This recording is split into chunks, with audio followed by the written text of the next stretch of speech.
Your battlefield starts the moment your eyes open.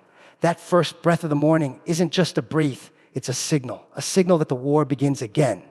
Before your feet even touch the floor, the fight has already started. Not the kind of fight that's waged with fists or weapons, but the invisible war that happens inside your mind and around your spirit.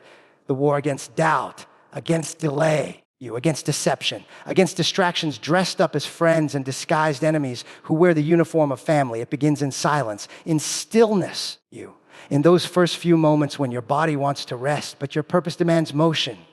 The bed becomes your first test of discipline, The voice that says just 5 more minutes isn't trying to comfort you, it's trying to weaken your momentum. It's not about the snooze button, it's about what that snooze represents, Hesitation, softness, retreat. And if you think the rest of the day will be easier once you're up, you're wrong. Because the battlefield isn't just external, it's internal. It's in your thoughts, your habits, your choices. The way you respond to the morning sets the tone for how you respond to life. Every single day, you are either advancing your mission or abandoning it. There is no neutral ground. But the external battles, the ones that sneak in through the people around you, are just as dangerous. You think you're waking up to a world full of opportunities, But what you're really waking up to is a world full of subtle warfare. Some of the people closest to you are hoping today is the day you finally give up. They won't say it out loud. No, They'll wear smiles. They'll ask how you're doing. But pay attention to their tone. Watch their eyes when you talk about your dreams. Feel the way the energy shifts when you start to rise. That's the battlefield most people ignore until it's too late. Not everyone who wakes up next to you is on your side. Not everyone who texts you, "Good morning," is cheering for you. Some are keeping tabs, not offering support. Some are silently competing, not collaborating. The battlefield is crowded with people who look friendly, but operate with agendas. That's why awareness must be the first weapon you sharpen. The moment you wake, you need to check yourself before you check your phone. Evaluate your intentions before you absorb anyone else's opinions. You need to armor up with clarity, with focus, with inner silence that defends against outer noise. The first battle is not just about waking up, it's about waking up with purpose.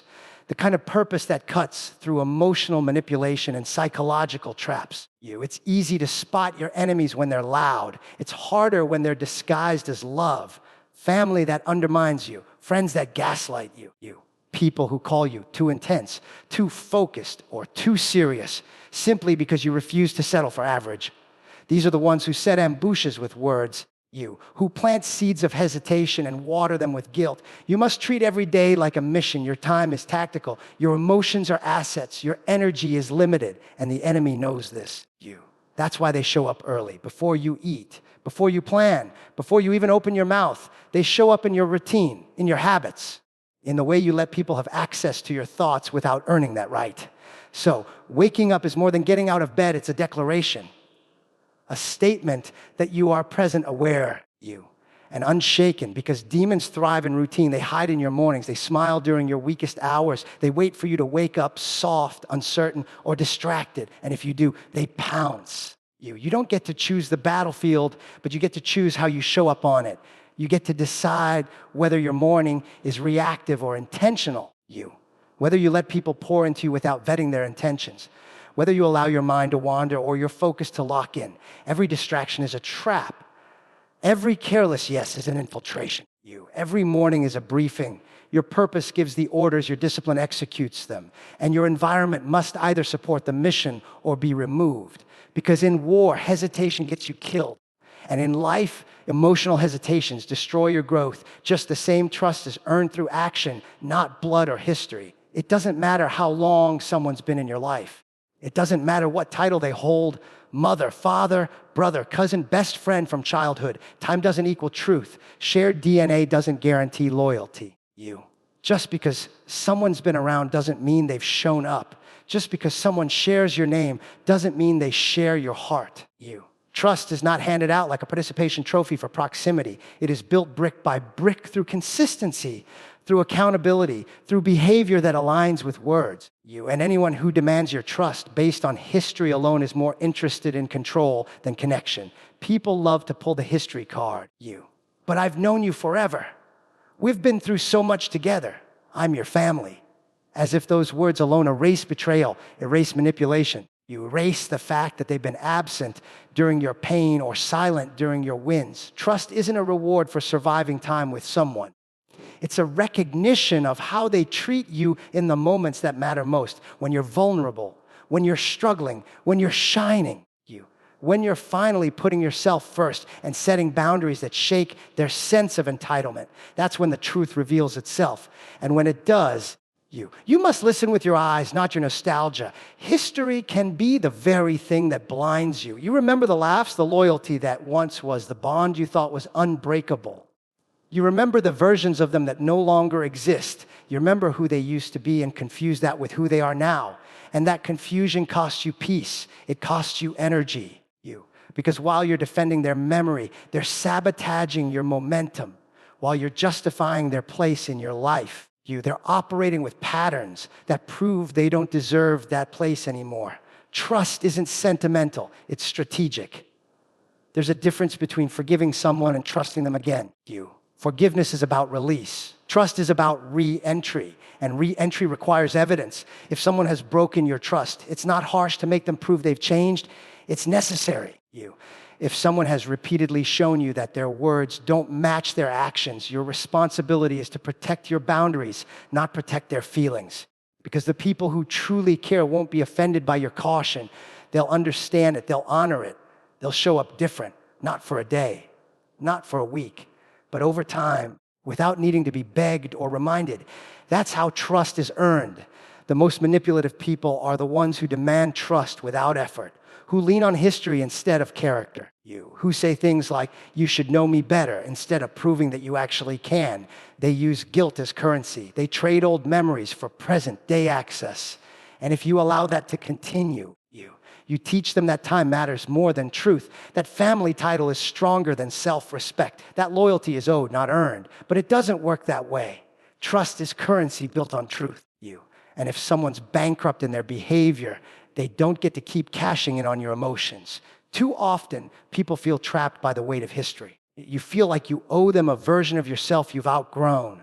You feel like setting boundaries will be seen as betrayal.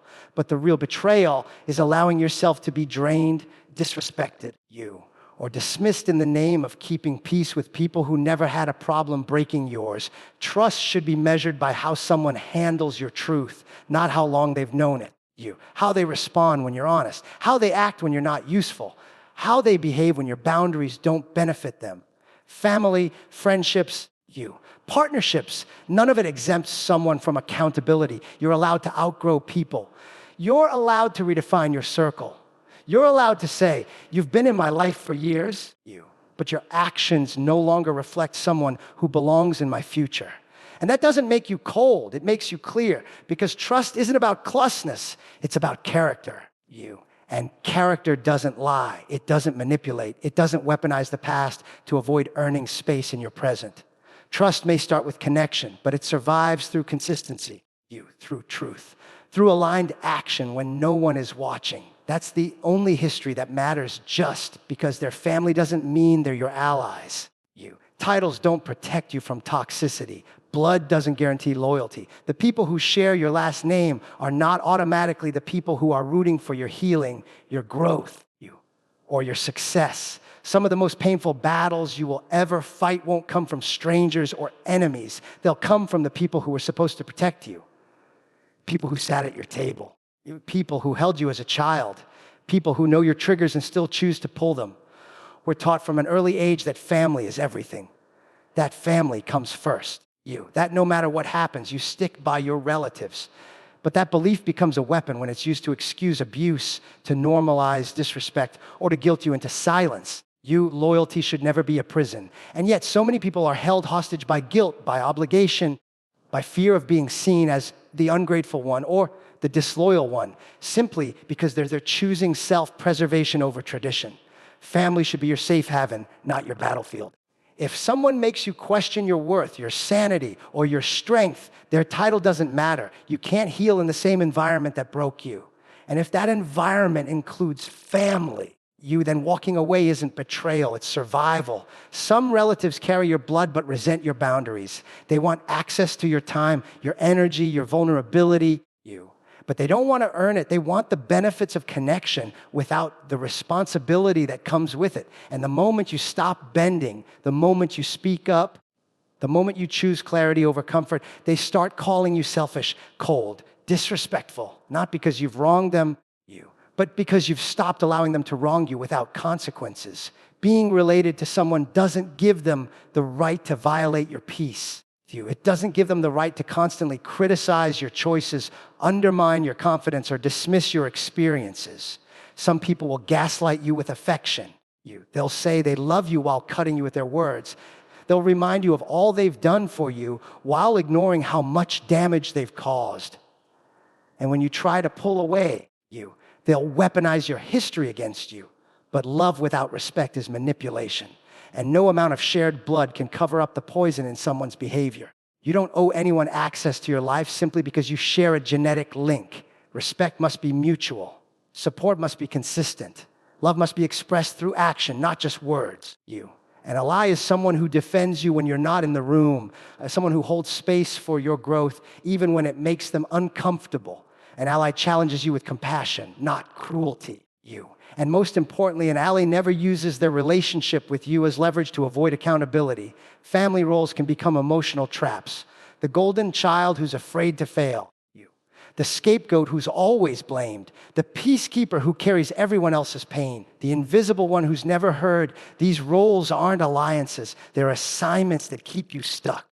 They prevent authentic connection. They make love conditional. And until you break free from those roles, you'll continue confusing familiarity with support and guilt with responsibility. You have a right to redefine your family, to rebuild what family means based on alignment, not attachment. Just because someone shares your blood doesn't mean they've earned your trust.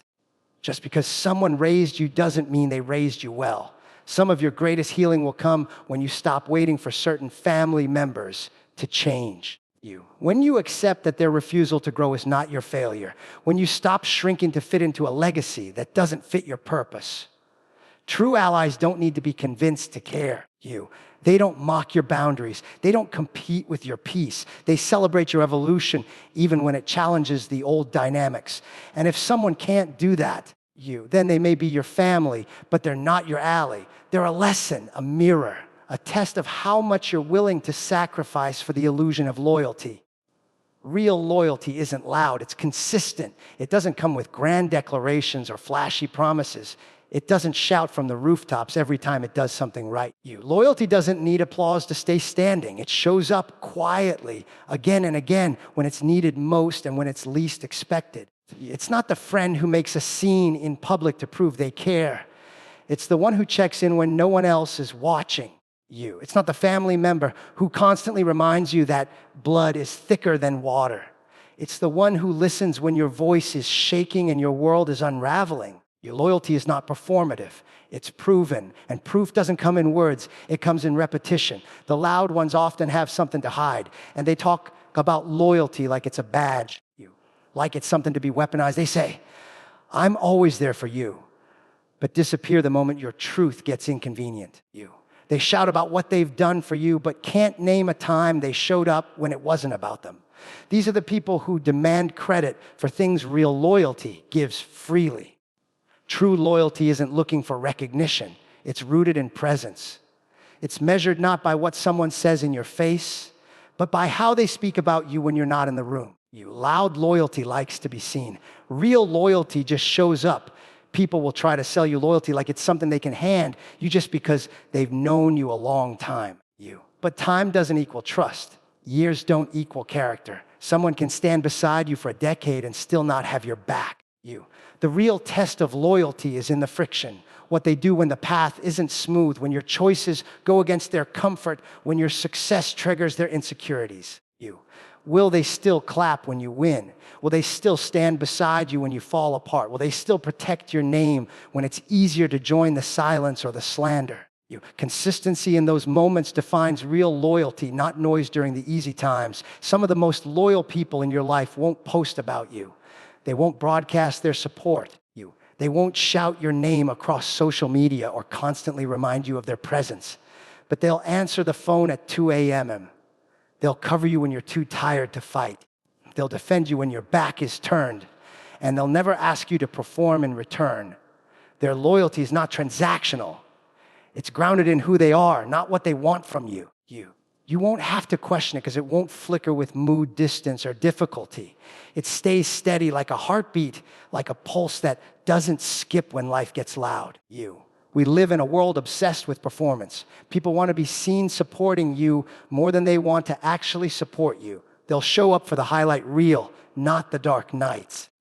They'll be there when the crowd is cheering, but they'll go silent when the crowd turns cold. That's not loyalty, that's convenience. Loyalty isn't tested in public, it's tested in private. In those quiet conversations where your name comes up, in those subtle moments when someone has the chance to defend you or distance themselves, in the ways they treat you when you're not giving, not glowing, not easy to be around. Loud loyalty wants an audience. Real loyalty needs no one to witness it. You'll know someone's loyalty by their patterns, not their promises. Watch how they respond to your boundaries. Watch how they carry your secrets. Watch how they stand with you even when they don't agree with you. Your loyalty doesn't require alignment on everything. It just requires respect. It's not about blind support. It's about consistent presence.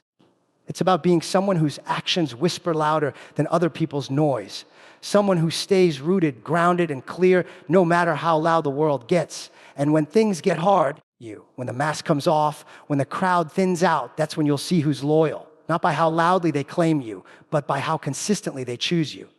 Over time, in silence, in the background, without needing a stage, a mic, or a spotlight.